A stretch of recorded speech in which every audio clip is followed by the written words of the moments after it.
Akala mo cool, akala mo astig ka, pero nakakasira ng buhay. Ikaw, itutuloy mo pa ba? Kung buhay mo na ang masisira dahil sa mga bagay na ganito.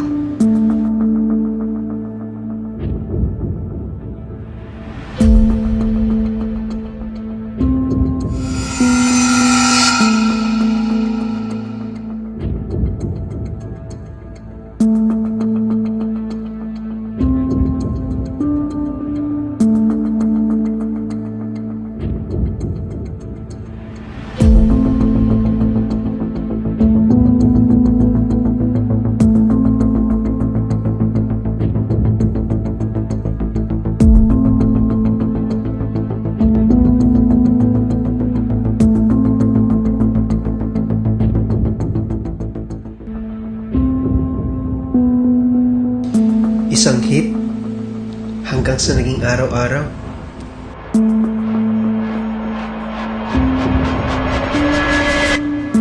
Hindi lang health niya ang naapektuhan. Nauubos ang allowance niya. Napalayo siya sa mga kaibigan. Pati pamilya niya, nag-aalala. Huli na. Damage na ang lungs niya. At doon niya na na-realize, hindi siya free. Kinokontrol siya ng vape.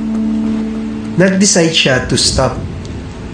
Mahirap, pero kaya.